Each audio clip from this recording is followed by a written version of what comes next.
Redmi, in an event in China, came out with a bunch of new releases. These include 3 new phones in the Redmi 10X lineup, the regular 10X, the 10X 5G, and finally, a 10X Pro 5G. In today's video, let's take a look at all 3 phones and find out if any of these phones are worth getting excited for. Hey guys, Ash here from C4eTech, and if you do end up liking what you see in this video, please subscribe and turn on notifications by hitting that bell icon. Let's now get started.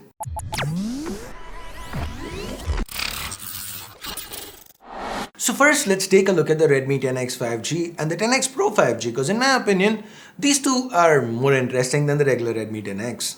Design-wise, they kinda look similar to what we've been seeing with the Redmi Note 9 series, a Gorilla Glass 5 covered glass sandwich with an Aura Balance design. There's a square camera bump to the center. To the front though, we do not have a punch hole.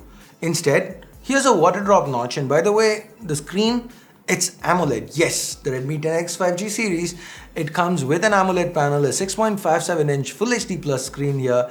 It also has a touch sampling rate of 180Hz. The refresh rate is still at 60Hz though.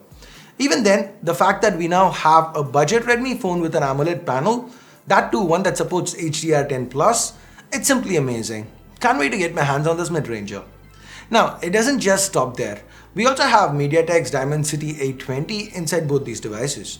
Now, we've covered the new MediaTek Dimensity processors in the past when they were launched earlier this year. The main highlight here is that they bring dual 5G and flagship level CPU performance into the mid-range. In fact, the Dimensity 820 scores over 4 lakh in Antutu, which is very comparable to what we've seen from last year's flagship Snapdragon 855 and even the 855 Plus. And it leaves the mid-range Snapdragon 765G in the dust. But then again, these are Antutu scores theoretical performance on paper specs, so take it with a grain of salt till we get real-life testing results. That being said, the MediaTek Dimensity 820 is an octa-core chipset. It's got 2 clusters of quad cores. The first is A55 cluster clocked in at 2 GHz, and then we have a high-performance A76 cluster that's clocked much higher at 2.6 GHz. There's also a 5-core Mali G57 GPU. So from power to performance, on paper at least, this seems like a complete mid-range package. Redmi has even included liquid cooling in here to keep the temperatures under check. On to battery next. Both phones come with 4520 mAh battery units inside. The difference between the regular 10X 5G and the 10X Pro 5G lies on the charging speeds. Well, the regular 10X 5G comes with a 22.5 watt charger, which is slightly higher than the 18 watt charger that's now become standard for Xiaomi. The Redmi 10X Pro 5G comes with a 33 watt fast charger that we first saw debut with the Redmi Note 9 Pro Max. That, coupled with a new 7nm processor and MIUI 12, makes me optimistic of the battery life situation here. Now, coming to the sundries, it seems like we still have an IR blaster and a 3.5mm headphone jack on both these phones.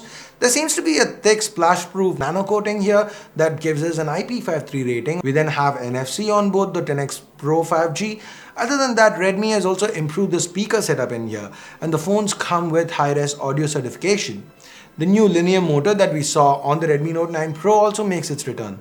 Finally, since we do have an AMOLED screen on both phones, Redmi has gone with an under-display fingerprint scanner. A budget phone with an under-display fingerprint scanner and pretty solid internal, so that's something nice. Another thing nice is the optics in here. There is some interesting change between both devices. Now, the primary and the ultra-wide, they seem to be the same across both devices. We have a 48 megapixel primary sensor.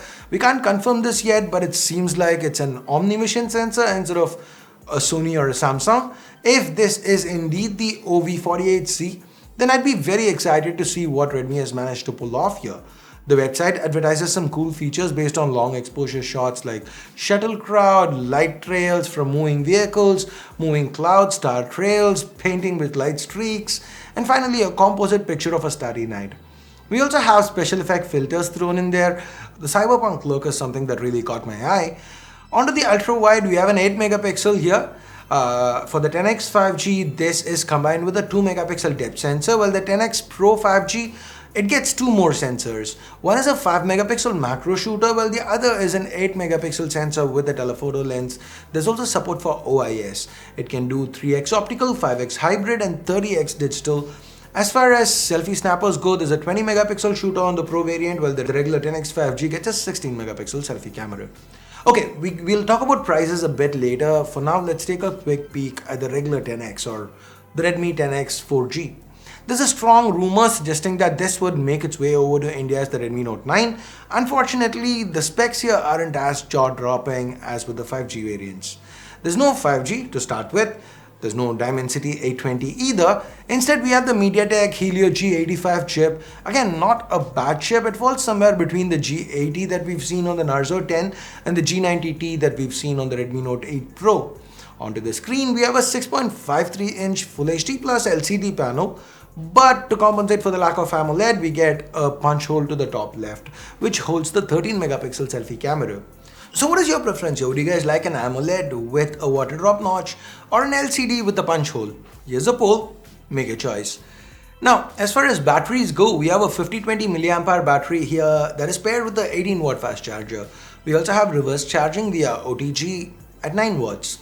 On the software side of things, we have MIUI 12. As for optics, we have a quad camera module to the back, a primary 48 megapixel snapper paired with an 8 megapixel ultra wide, and a couple of 2 megapixel depth and macro sensors.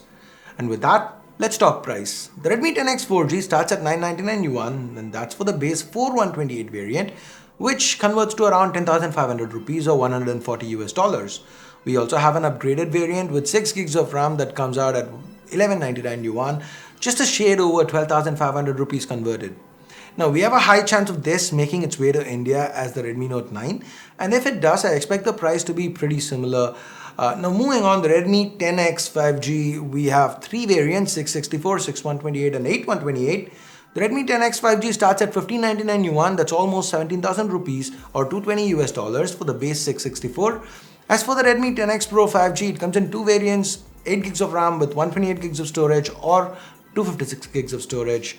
The base variant starts at 2299 yuan or 24,000 rupees, $320 US. An additional bit of info, the higher 8 gigs of RAM and 128 or 256 gigs of storage, they come with a faster LPDDR4X and UFS 2.1 standard for RAM and storage respectively. Redmi also launched 3 TVs, the Redmi TV X55, X65 and the X50. The cheapest one of course is the X50, but the price is yet to be revealed. The X55 comes in at 2299 yuan, but there's an introductory price of 1699 yuan or it converts to around 17,500 rupees. That's insane, right? It's a 55-inch TV, a 4K TV, which has Dolby Audio. It's got 4 speakers, 12.5 watts each, and 4 tweeters. At least that's what we got from the translation. It could be 8 speakers, I don't know. We will confirm in the description or the comments. Anyway, along with that, we also saw the Redmi Book 16 making its debut. This comes with a 16-inch Full HD screen, as the name indicates. There are very thin bezels and a new Ryzen 5 4500U or Ryzen 7 4700U CPU inside.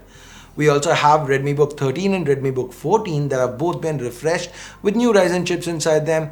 The Redmi Book 16, it starts at 3799 yuan, just a shade over 40,000 Indian rupees converted.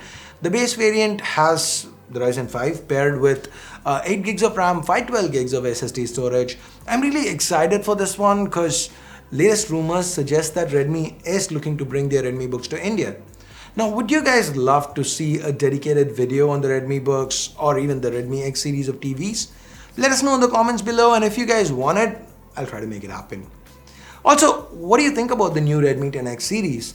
Personally, I think we may see the 10X 5G come to India as a new Poco, or heck, even under the Redmi branding. If it does, I'd really be happy to see them because it seems to be quite a nice deal. Let me know what you think. Would you like to see these phones in India? Leave a comment down below. And that about wraps up this video. Hope you liked it. Hope you found it informative. If you did, give this video a thumbs up. If you didn't, go ahead, vote it down. Also share, subscribe, and please turn on notifications by hitting that bell icon. So thanks a lot for watching. Till next time, my name's Ash. You've been watching C4E Tech, and I'm signing off for now. You guys have a great day. Bye-bye.